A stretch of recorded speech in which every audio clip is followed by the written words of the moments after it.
Hello there. What is going on, everyone? Today we are asking the question, Legion Classic versus Legion Modern. What is that question even mean? I'm going to talk about it. I'll elaborate a little bit. This is something that I've seen come up a little bit more in some of my comments and some of the recent videos with ever since the Adepticon and the April announcements and everything kind of moving forward with AMG's rebranding of Star Wars Legion.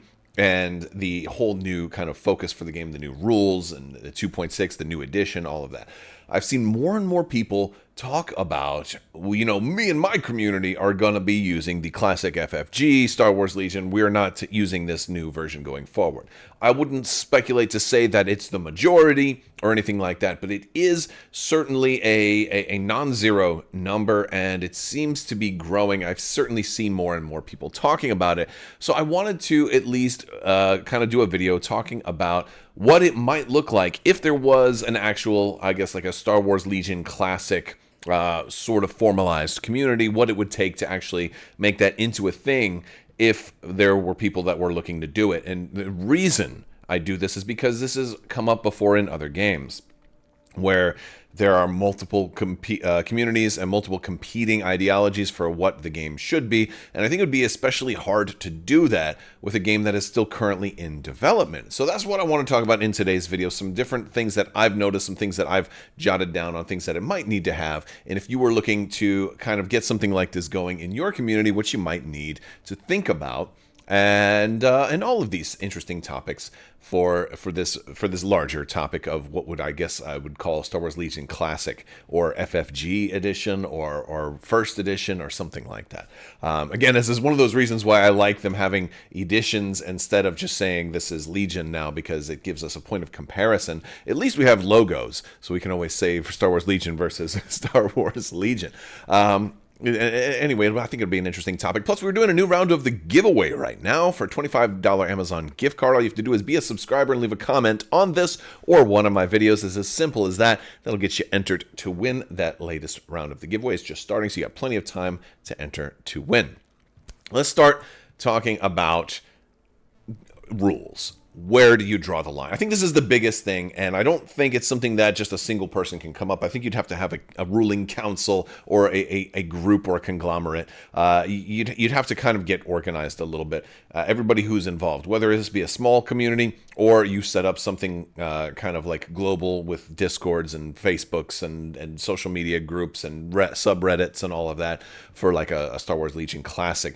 But this is where it would become a little bit tricky, I think, because I'm going to cite some examples here with the example of, say, X-Wing.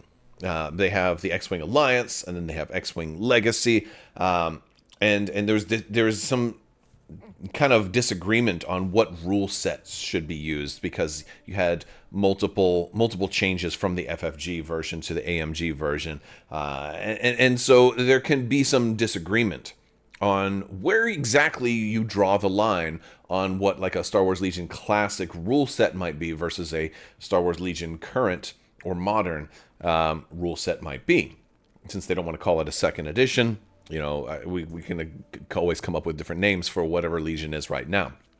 So, I think you would have to have a group that decides on where exactly you draw the line. And it may not be as simple as you think, because 2.6 with Star Wars Legion wasn't actually the beginning of AMG's rules changes. So you might run into a lot of different groups of people. And this is also a big part of why it becomes problematic to kind of start your own homebrew community for rule sets, because again, there can be a lot of people that have their own opinions on, well, I want to actually go back to, I didn't like some of the rule changes under Fantasy Flight, so my group started playing it this way back then. You could even go, there's a lot of different iterations and patches and change log, so to speak, different steps that the rules of Legion have taken until they've gotten where we are today.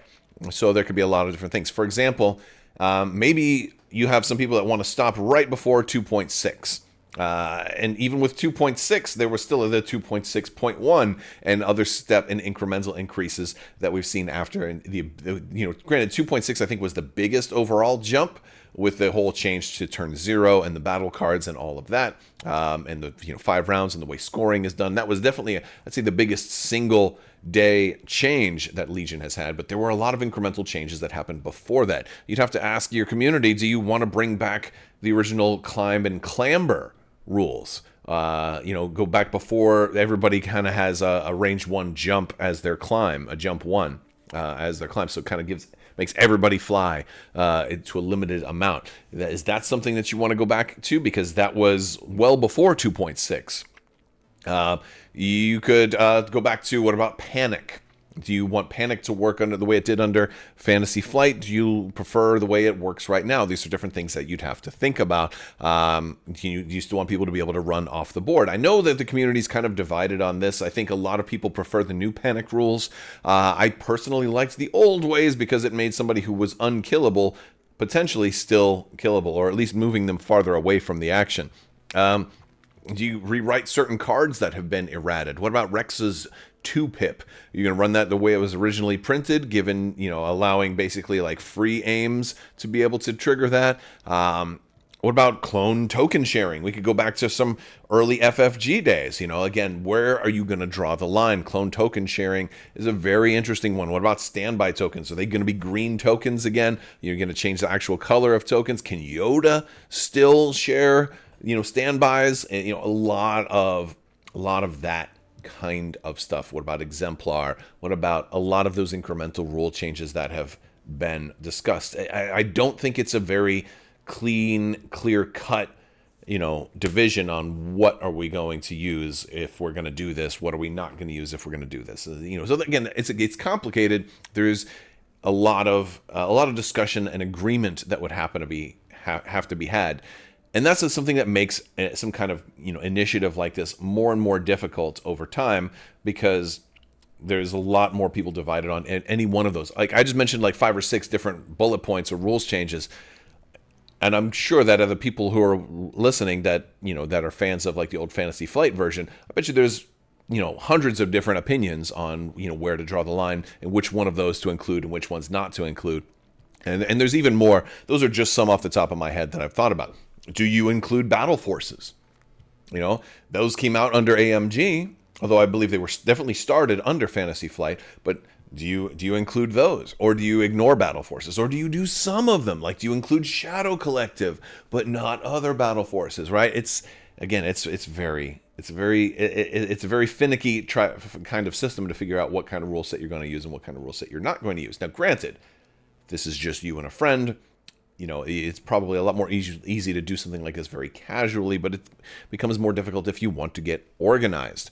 So again, those are just some things to think about. I also think if a group was trying to get serious about this, they'd need some kind of graphic artist to be able to sort of undo the changes that were made with the new card art style. This is one that, I'll be honest with you, I am not a fan of. Granted, I like some of the new paintings and art that goes into the cards, but as far as the card design as a whole, I really dislike taking half of the information that you need for the unit and putting it on the back of the card. I understand that games have done this before, list building stuff on the back, gameplay stuff on the front. I don't like that. I like seeing everything on the front, especially since there is room to do it, as evidenced by the original card style. So I liked having, I definitely liked having all the information on the front.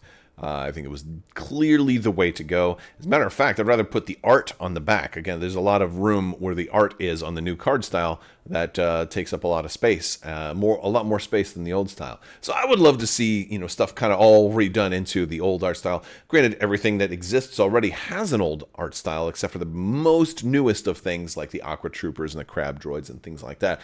But as new units come out, and this also goes back to a ruling council.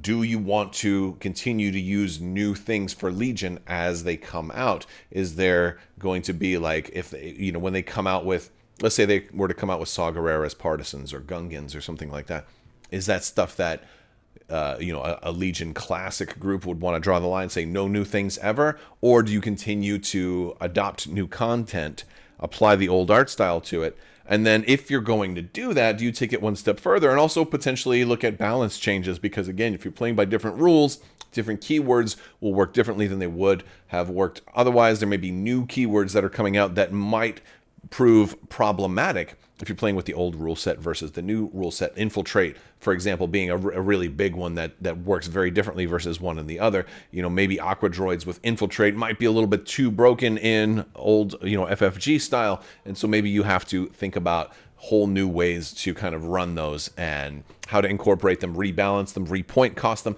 This is where it gets even more complicated because, again, to try and do that, you'd have to look at ways of kind of play testing these with looking at either changing points or making custom errata. And then that kind of boils down to homebrew. And then, of course, that asks the other question is, are you going to homebrew and make even new stuff that isn't even in the game yet? And that's where it gets even more wild and crazy. And that's where any kind of council has to represent a very wide player base, not just tournament players, but also casual players, kitchen table players. You need a wide group of people when you're making decisions like that, because this is a game that's not just for the tournament scene, and it's not just for organized play. It's also for casual competitive people. It's for kitchen table players as well, and it's supposed to be fun. That's why not everything has to be meta, power sync, awesome, power creep, I should say, not power sync. That was a Magic the Gathering card.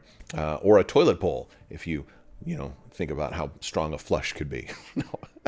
Anyway, no, long story about that. Never mind, forget it. But the point is, there's a lot to consider if you're going to be actually doing something like that on any kind of organized level. And so, if you're doing it with your small community, I don't think it's going to be a problem. You'd also have to think about things like cards and units that don't exist anymore. Like, if a unit wanted to run Star Wars Legion Classic and they were thinking, hey, this is, how we're going to do it. We're going to try to actually have tournaments. We're going to try to make this legit. You'd have to think about things that don't exist anymore, like Palpatine and Royal Guard, which may not ever come back. Who knows? What about people who want to start playing in Star Wars Legion like a year or two from now? Are they going to be locked out of your meta because they couldn't get Palpatine and Royal Guard? Do you let them proxy it? Do you let them use 3D printed models? You have to ask the question, how are we going to deal with 3D printed stuff and homebrewed stuff and things like that? Because there could be some cease and desist type things that happen when it comes to a game that's currently in development and in current production.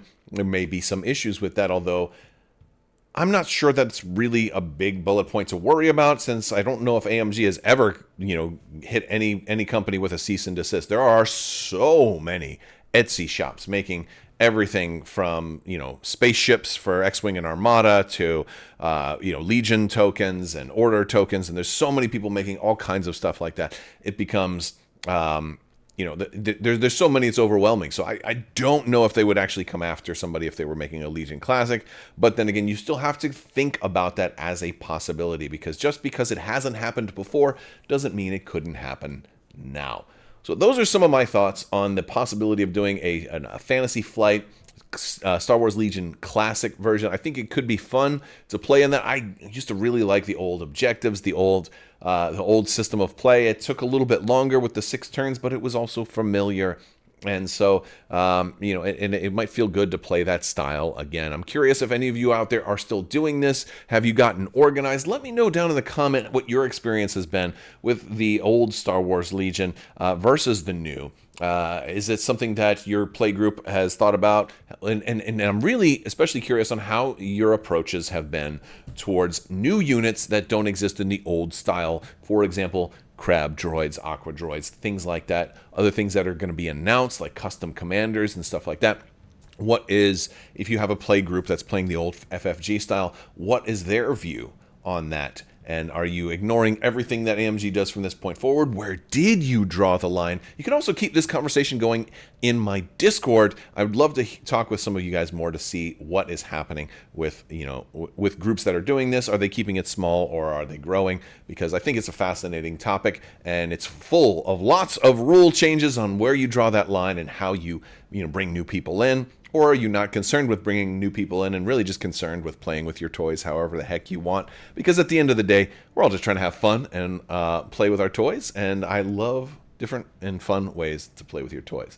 Heck, I've done interior bat reps before, which kind of rely on a lot of loose, almost homebrew kind of rules where you kind of agree not to have vehicles because they're too big to fit in the narrow corridors and stuff like that. So, I'm no stranger to doing some fun, homebrew. Let's have a good time and see how this new scenario works out. So, love to hear from you guys more on what you think of Legion Classic versus Legion Modern, and what you think the future of these two types might potentially evolve into. All right, that's going to do it for today's video. I want to thank you all so much for watching. Big thanks to my patrons. You guys are out of this world and help make this whole channel possible. I will talk to you later. May the Force be with you. Live long and prosper. Be excellent to each other. And always wash your socks.